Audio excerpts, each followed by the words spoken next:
Allow me to tell you, my dear, that perhaps right now your life and your family's lives could be in danger. Yes, daily habits you practice, simple habits, but with enormous consequences. I know that at this moment you may feel anxious and afraid, wondering, what is this thing that threatens my life? But don't worry, I am here to warn you and shock you at the same time. Imagine that this simple habit has caused the death of more than 1,500 people and left thousands injured with wounds that can never be healed. And now imagine with me, who is the culprit?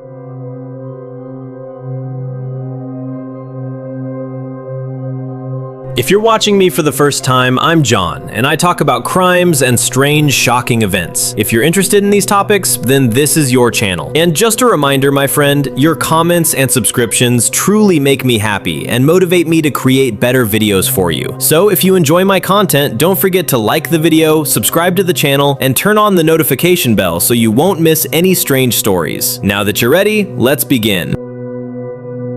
This is Emma, and her son Sam. Sam was Emma's only child, her entire world. They lived in Seoul, a city known for its biting, dry winters. It was a Sunday morning, just like any other. Emma went to the market for some essentials and a few gifts to help little Sam rest and sleep better. That night, she turned on the humidifier. She kissed him goodnight and went to bed. 1 week later, Sam began to cough. Breathing became a struggle. When things got worse, she rushed him to the hospital. Then, the shock. The diagnosis? Pulmonary fibrosis. At a critical stage, there was no hope for a cure. For those who don't know, pulmonary fibrosis is when your lungs gradually turn into stone. You know what that means. It means an inevitable death. After 3 weeks in intensive care, Sam was gone. Emma's world shattered. She contemplated ending it all because Sam was everything she had. But something stopped her. She discovered she wasn't alone. She found thousands of mothers just like her. Some had lost every child they had. My friend, I know that perhaps someone in your family or a friend is suffering from this disease right now. They are in pain. So let's pray for their recovery in the comments. Perhaps we can make a difference. Perhaps we can offer them some solace. Thank you all for your kindness and your prayers. Now that you understand the magnitude of this tragedy, let us continue with the rest of the story.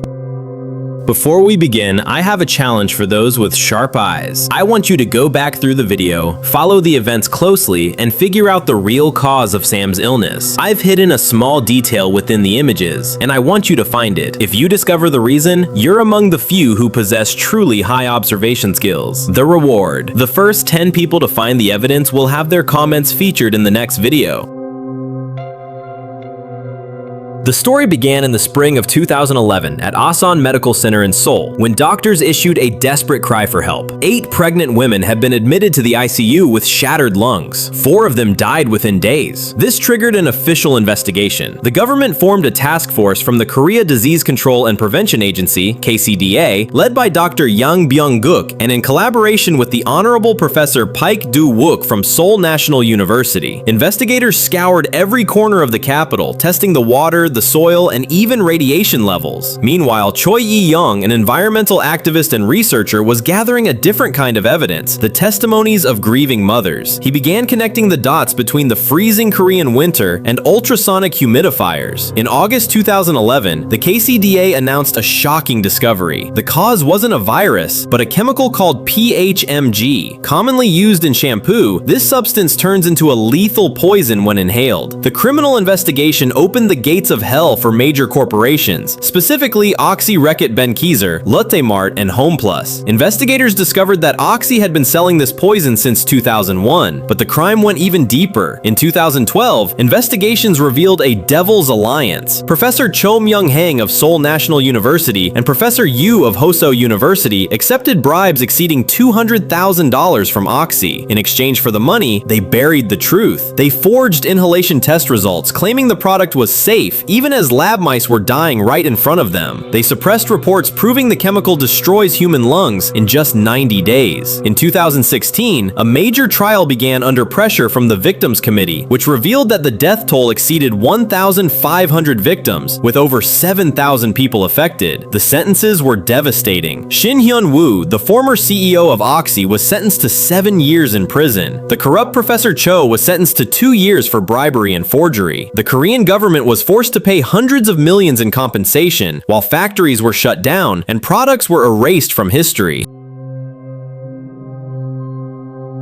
But how did they manage to convince millions to buy death and breathe it in? The answer lies in marketing deception.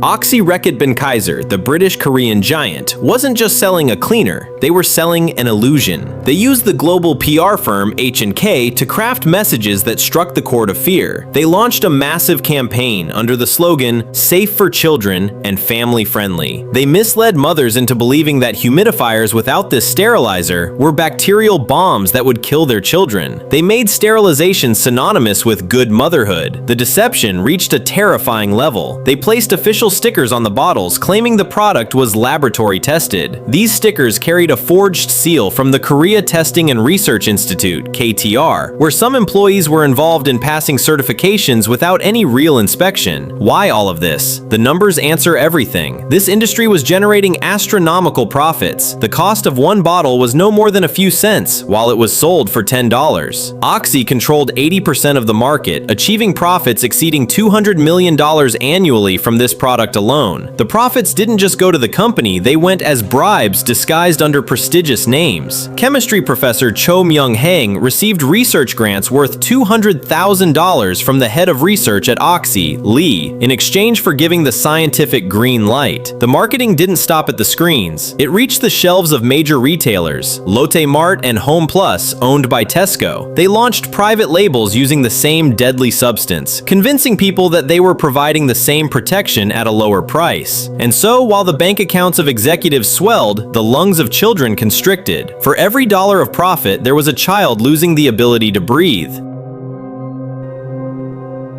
In the end, from my personal perspective, I believe the sentences handed down to these monsters are nowhere near enough, considering the sheer atrocity of their actions. If I were the judge, I would have sentenced them to death. Just imagine that thousands of people to this very day are still suffering from permanent lung damage because of what they did. If you were in the judge's shoes, what would you have done? As for now, my friends, if you enjoyed this video, please don't forget to support us with a like and subscribe to the channel. It truly motivates me. If you have any suggestions, leave them in the comments and I will answer all your questions. See you in the next video.